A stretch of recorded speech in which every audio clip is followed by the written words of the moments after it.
মর্যাদা, এটা আসলে কি রোজার কারণে না কোরআনের কারণে? এটা স্যার আমি একটু জিজ্ঞেস করতে চাই। পাশাপাশি আরো যে বিষয়টা যে যেমন রমজান মাসে এমন একটা রাত্রি আছে যেটা আল্লাহ সুবহানাহু ওয়া তাআলা বলছেন হাজার মাসের চাইতে উত্তম স্বর্গ।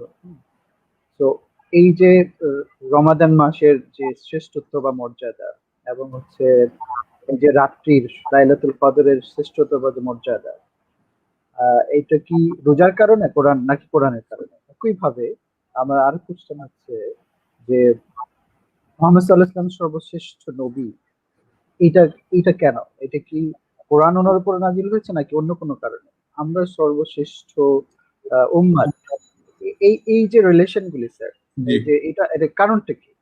তো আমি একটু রেভেলেশন জিনিসটা বুঝাই, তাহলেই বুঝতে পারবে গুরুত্বটা।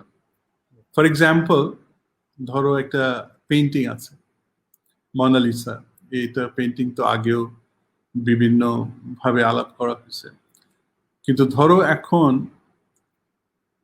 লিওনার্ডো মোনালিসাকে গাইডেন্স দিতে চায়, হ্যাঁ, কিভাবে গাইডেন্স দেবে? মোনালিসা তো জাস্ট মানে লিওনার্ডোর তুলনায় সে তো কিছুই না, তাই না? তার তো জান নাই। কিন্তু এখন ধরো লিওনার্ডো চায় যে আমি তাকে বুঝাবো যে আমি তাকে বানাইছি, তো এই যে তাকে আমি রিভিল করব who I am as the painter. তো এইটা রেভেলেশন করার জন্য আমাকে কি কি করতে হবে? আমাকে নলেজ সৃষ্টি করতে হবে, তারপরে তাকে ইন্টেলিজেন্স দিতে হবে, তাকে বুঝ মানে আন্ডারস্ট্যান্ডিং দিতে হবে, হ্যাঁ, তারপরে সে যে আমাকে চিনবে এই ইমোশনটা তাকে দিতে হবে। So Leonardo communicating with the painting is the same as Allah Ta'ala communicating with his creation. There's a huge barrier. তো এই ব্যারিয়ারটা ওভারকাম করার জন্য কিন্তু উনি এত কিছু করা হয়েছে। এই যে খাবার উপোস, হ্যাঁ, এটা তো something very small in relation মানে ইন কম্প্যারিজন টু দ্যাট। হ্যাঁ, তো এই যে রিয়েলাইজেশনটা যে আমার রব আমাকে বুঝাবার জন্য রেভেলেশনটা আনছে, আর ওইটা কতগুণী পর্দা অতিক্রম করে ভেঙে, হ্যাঁ, মানে দের আর মেনি মানে আল্লাহ তাআলার মাঝখানে আমাদের মাঝখানে তো দের আর মেনি ভেলস আমরা তো দেখতে পাচ্ছি না, হ্যাঁ, তো ওই ভেল গুনা ক্রস করে কিন্তু রেভেলেশন আসছে যে আমি চাই আমার সৃষ্টি আমাকে ছিল। তো সেটাই হচ্ছে রেভেলেশন। তো এই যে রাতের যে কথাটা, আমি যদি সেই রাতে আল্লাহ তাআলার সামনে দাঁড়াই, মনে করি যে আমি দাঁড়ায় আছি। ফর এক্সাম্পল, আমি যদি কোনো রাষ্ট্রর প্রধান এর সামনে দাঁড়িয়ে থাকি, হ্যাঁ, আমি তো ঘুরতেও চাইবো, আমি রাষ্ট্রপ্রধানের রুম থেকে বেরোবো, আমি হয়তো ব্যাক করে বেরোবো, হ্যাঁ, করে পিঠ দেখিয়ে বেরোবো না, হ্যাঁ, আমি তারপর হচ্ছে যে কেয়ারফুল থাকবো যে কি বলছে না বলছে আমি শুনবো, হ্যাঁ। এই যে একটা মনোভাব আমি যদি আনতে পারি যে আল্লাহ, হ্যাঁ, তুমি আমাকে সৃষ্টি করেছো সেল বাই সেল, আত্মা দিয়েছো, পার্সোনালিটি দিয়েছো, সবকিছু তুমি অরিজিনেট করেছো, তো যে আমাকে অরিজিনেট করেছে তার সামনে আমি দাঁড়িয়ে আছি,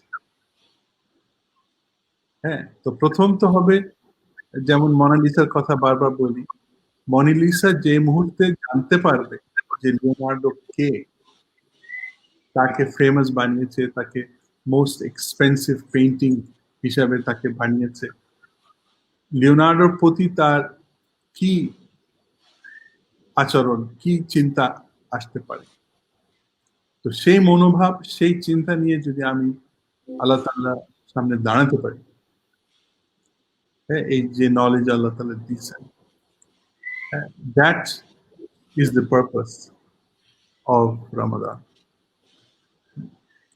তো উপোস থাকা হচ্ছে যে আল্লাহ তাআলা যে আমাদেরকে গিফট দিচ্ছেন। স্যার তো স্যার আমরা তার মানে আমরা তো হ্যাঁ, একটু শেষ করি। আমরা তো এই গিফট নিয়ে থাকি, মানে খাবারও তো একটা গিফট। হ্যাঁ, নানান রকমের খাবার নিয়ে ব্যস্ত থাকি। তারপরে হচ্ছে যে ধরো টেলিভিশনে কত চ্যানেল আছে ইসের খাবার তৈরি করা। হ্যাঁ, তো এইগুলো তো আল্লাহ তাআলা ভালোবেসে দিছে, কিন্তু ওটা তো আমরা চিন্তা করি না। তো ওটার থেকে উপাস থাকলে, হ্যাঁ, তখন এই রিয়েলাইজেশন যে আল্লাহ তাআলা কত কিছু দিছে। হ্যাঁ, so the purpose is realization. The purpose is not to deprive us of the gifts of Allah. আল্লাহ তাআলা তো সবকিছুই দিয়েছে। বলো নূর নবী কি বলতে চাচ্ছ? স্যার তাহলে কি স্যার আমাদের এই যে রমাদান মাসে যে শ্রেষ্ঠত্ব, যেটা সূরা বাকারা আয়াতে সবাই আমরা জানি, শাহরু রমাদান আল্লাযীনা উনজিলা ফীহিল কুরআন হুদাল লিন-নাস ওয়া বায়্যিনাতিন মিনাল হুদা ওয়াল ফুরকান। তারপরে সূরা আল কাদের যে আয়াত, যে ইন্না আনজালনাহু ফি লাইলাতুল কদর। তাহলে বোঝা যাচ্ছে যে এই রমাদান মাসের মর্যাদা রোজার জন্য নয়, এটা হচ্ছে আসলে আহ, কোরআন নাজিলের কারণে। এবং এই লাইলাতুল কদরের মর্যাদা এটাও রমাদানের জন্য না, এটা হচ্ছে এই রাত্রে আল্লাহ সুবহানাহু ওয়া তাআলা কোরআন নাজিল করেছেন। হ্যাঁ, তো এবং হিউজ মোহাম্মদ ইভেন্ট। সাল্লাল্লাহু স্যার, এবং স্যার এই যে মোহাম্মদ সাল্লাল্লাহু আলাইহি সাল্লাম বা আমরা মোহাম্মদ সাল্লাল্লাহু আলাইহি সাল্লামের উপরে কোরআন নাজিল হয়েছে, উনি সর্বশ্রেষ্ঠ নবী কোরআনের কারণে। পরে আমরা সর্বশ্রেষ্ঠ জাতি বা উম্মত, সেটাও কোরআনের কারণে। এমন অ্যামেজিংলি স্যার, যে all others previous scriptures, তোরা, ইনজিল, অল আদার স্ক্রিপচার্স যেগুলি সহিহ আমরা বলি, সবকিছু কিন্তু স্যার এই গাইডেন্সটা আপনি যেটা বললেন যে নলেজটা, রিভিল নলেজটা, এটা কিন্তু রমাদানে নাজিল হয়েছে। সো আমরা যদি নিজেদেরকে আসলে নিজেদেরকে মানে দুনিয়া এবং আখিরাতে সফল করতে চাই এবং আল্লাহকে ভালোবাসতে চাই, তো আল্লাহকে তো জানা, তো জানাটা তো তাহলে স্যার আমাদের কোরআনের মধ্যে আল্লাহকে মানে কোরআন তো আল্লাহর কথা, মানে দুনিয়াতে রাসূলুল্লাহ সাল্লাল্লাহু আলাইহি ওয়াসাল্লামের সর্বশ্রেষ্ঠ মদত হচ্ছে কোরআন। এবং লাস্ট ম্যান টু কাম, তার জন্য enough evidences here that Muhammad সাল্লাল্লাহু আলাইহি ওয়াসাল্লাম is the final prophet, Allah is the creator, Allah is the owner, masters, everything of this universe, এবং মুহাম্মদ সাল্লাল্লাহু আলাইহি ওয়াসাল্লাম is the final prophet. Enough evidences. So সবচেয়ে বড় মুজিজা। তো আমরা যদি নিজেদেরকে আল্লাহর আল্লাহর প্লেজার অর্জন করতে চাই, আল্লাহর ভালোবাসা অর্জন করতে চাই, তা আল্লাহকে জানা। আমি না জানলে না চিনলে তো যে রিয়েলাইজেশন, যে থিঙ্কিং বা আল্লাহ সম্পর্কে যে চিন্তা করা বা এই যে রিফ্লেকশন করা, সেটা তো এই কোরআনের মাধ্যমে আমি সেটা করতে পারবো। আল্লাহকে চিনতে পারবো, বুঝতে পারবো, রিয়েলাইজ করতে পারবো কোরআনের মাধ্যমে, যেটা রাসূলুল্লাহ সাল্লাল্লাহু আলাইহি সাল্লামের কাছে জিবরাইল আলাইহিস সালাম মানে রমজান মাসে যখন রাসূলুল্লাহ সাল্লাল্লাহু আলাইহি ওয়াসাল্লাম ইতিকাফ করতেন, তখন কিন্তু জিবরাইল আলাইহিস সালাম আসতেন, এসে কোরআনটা পড়াতেন, শুনতেন।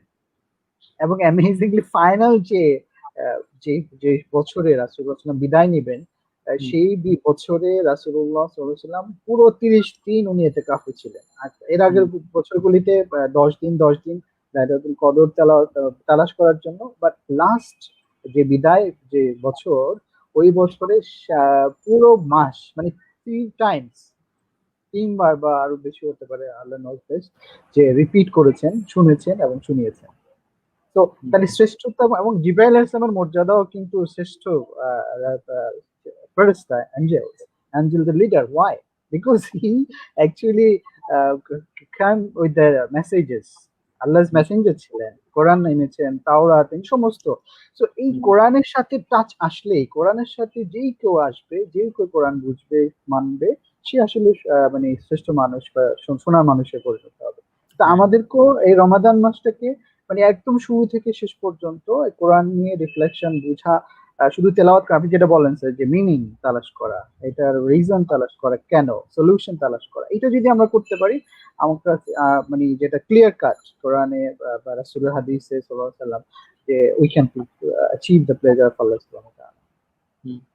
এটা স্যার আমার এই যে আমি একটা তাহলে উদাহরণ দেই, জি স্যার। যে কোরআন শরীফে কিন্তু বলা আছে যে আল্লাহ তাআলা রিভিল করেছেন দুইটা জিনিস, এটা হচ্ছে 7টা আয়া আর দ্য গ্র্যান্ড কোরআন একটা আয়াত আছে, 7 ভার্সেস অ্যান্ড দ্য গ্র্যান্ড কোরআন। তো এই 7 ভার্সেস কোন কোন কোনগুলি? এগুলি হচ্ছে সূরা ফাতিহা। তো আমি যদি একটা প্ল্যান করি যে এই মাসে আমি প্রত্যেকবার যখন সূরা ফাতিহা পড়ব, আগে মিনিংটা চিন্তা করব, ফ্যামিলির সাথে আলাপ করব, তারপর হচ্ছে নামাজে দাঁড়াবো সবাই। হ্যাঁ, তো ফর এক্সাম্পল সূরা ফাতিহাতে 7টা ভার্সেস। তো প্রথম ভার্স যে বিসমিল্লাহির রহমানির রহিম, তো এটার মধ্যে কি কি বুঝতে পারতেছি? রহমান রহিম, হ্যাঁ, এমন একটা ব্যক্তি যে রহমান এবং রহিম। ফর এক্সাম্পল যখন মোনালিসা চিন্তা করবে লিওনার্ডোর কথা, সে তাকে সুন্দর বানিয়েছে, তাকে এক্সপেন্সিভ বানিয়েছে, ফেমাস বানিয়েছে, হ্যাঁ, তো এইটা মোনালিসার লাভ, তাই না? তো যে বানিয়েছে তার কোয়ালিটিটা কি? তো আমাদেরকে যে সৃষ্টি করছে সে হচ্ছে রহমান রহিম, হ্যাঁ। তো এগুলোর মিনিংটা কি আমি জানতে চাইব, হ্যাঁ, কেন বলছেন আল্লাহ, কেন ফার্স্ট ভার্সটা হচ্ছে নিজের এই কোয়ালিটি আল্লাহ তাআলা ডিক্লেয়ার করছে, তারপরে হচ্ছে আলহামদুলিল্লাহ রাব্বিল আলামিন। তো রাব্বিল আলামিন মানেটা কি?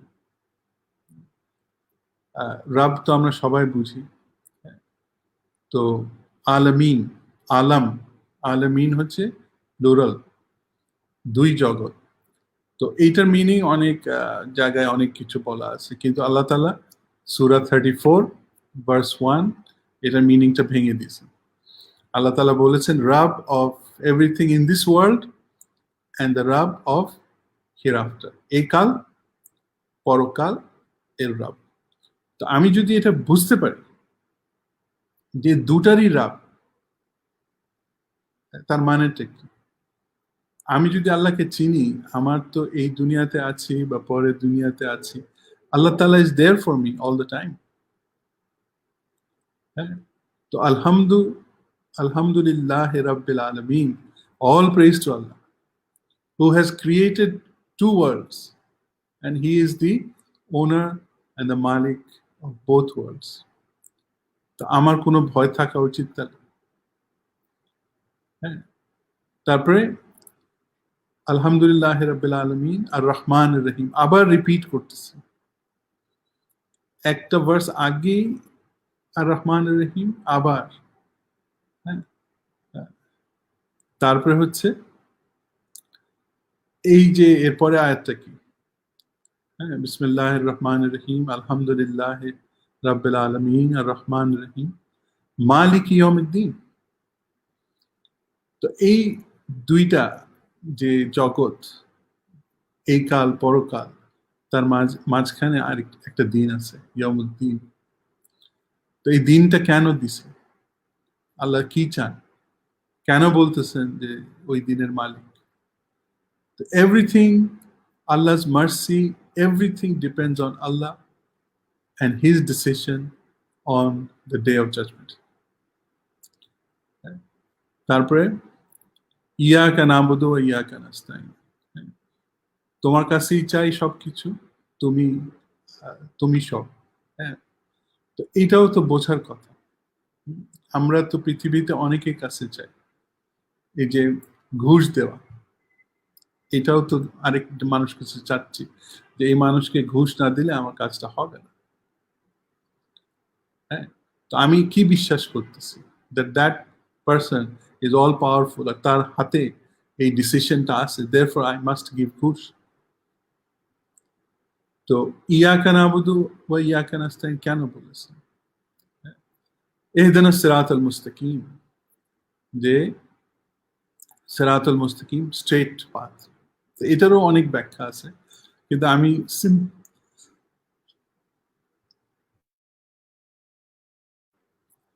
একটা সিম্পল একটা ব্যাখ্যা দিই।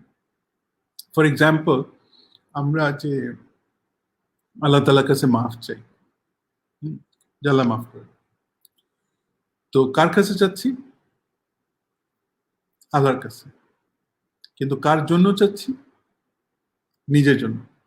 তো আল্লাহর কাছে গিয়ে জিনিসটা কিন্তু ফেরত আসতেছে। কিন্তু স্ট্রেট পাথ হচ্ছে সামথিং দ্যাট স্টপস উইথ আল্লাহ। হ্যাঁ, আল্লাহ শুক্রিয়া। হ্যাঁ, আল্লাহকে একনলেজ করতেছি যে তুমি দিছো, তোমার শুক্রিয়া, শেষ। হ্যাঁ, কিন্তু something if I ask for my self, হ্যাঁ, দ্যাট ইজ কিন্তু not straight path. Straight path হচ্ছে ওই কথার মধ্যে, চিন্তার মধ্যে আল্লাহ ছাড়া কেউ থাকবে। ইহদিনাস সিরাতাল মুস্তাকিম, তো আমাকে পথটা দেয়। সিরাতাল লাযিনা আনআমতা আলাইহিম গায়রিল মাগদুবি আলাইহিম ওয়ালাদ-দাল্লিন। এগুলোর অনেক ব্যাখ্যা আছে। তো বেসিক্যালি যারা পথে থেকে সরে গেছে, ওই পথ যাতে আমি না যাই আমাকে প্রোটেক্ট করো। আর যে পথের উপরে তুমি খুশি হয়েছো, সে পথে যারা চলেছে সেই পথটা আমাকে দেখাও। তো এখন হচ্ছে আমি তো জাস্ট একটা রাফ এক্সপ্লেনেশন দিলাম, কিন্তু প্রত্যেককে এটার মিনিংটা কিন্তু জানতে হবে, এটার ওজনটা। মানে কোরআন আমরা নামাজ পড়ি, এই সূরা ফাতিহা কয়বার পড়ি? প্রত্যেক আয়াতে আছে না, সরি প্রত্যেক মানে প্রত্যেক রাকাতের ভিতরে সূরা ফাতিহা আছে। তার মানে মিনিমাম যদি শুধু ফারাজ পড়ি তাহলে 17 বার। হ্যাঁ, তো এইগুলো অনেক হিসাব করা যায় যে 17 বার আমরা যদি হিসাব করি যে দিনে কয়টা ঘন্টা আছে, 24 ঘন্টা, কয় ঘন্টা ঘুমাই?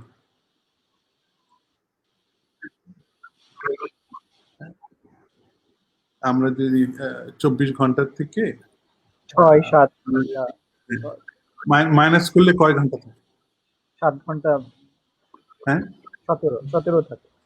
17, 24 থেকে 7 দিলে 17 থাকে। 17 থাকে। তো অন অ্যাভারেজ আমরা 17 ঘন্টা জেগে থাকি। হ্যাঁ, তো আমি যদি মনে করি প্রত্যেক ঘন্টার জন্য আমি একবার এই সূরা ফাতিহাটা পড়তেছি,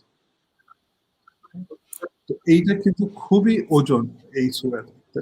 আমরা যদি প্ল্যান করি এই মাসে শুধু এই সূরার ডেপথটা বুঝতে চেষ্টা করি, তাহলে কিন্তু এই সূরাকে স্যার আপনি যেটা বললেন আরকি, এই সূরাকে উম্মুল কুরআন, মানে মাদার অফ কোরআন।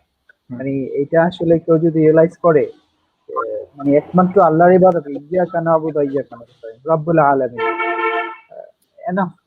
তো এই জিনিসটাই তো স্যার আমরা বুঝি নাই। আমরা 17 টাইমস মাস্ট এটা পড়া লাগে, পড়তে হয়, পড়তেই হবে, না পড়লে আমাদের নামাজ হবে না। তো কিন্তু আমরা কি আসলে বুঝে পড়ছি কিনা বা এটা রিয়েলাইজ করছি না যে একমাত্র আল্লাহর ইবাদত করি এবং একমাত্র আল্লাহর কাছে সাহায্য চাই। তো this is iman, this is iman. না, আমি তো আমি একদম আরেকটা করেছি আমাকে। আরেকটা কোশ্চেন। হ্যাঁ, বল। জি স্যার। সরি, জাস্ট এইটা বলে নি। মানে আমাকে একজন ওই গতকালকে তো জুম্মাতে গেলাম, হ্যাঁ, বলছিল যে করোনার জন্য তুমি যেও না। তা আমি শুধু জিজ্ঞেস করলাম যে আমি কাকে ভয় করবো, আল্লাহকে না করোনা? তো এটাই, মানে কোনটাকে ভয় করবো?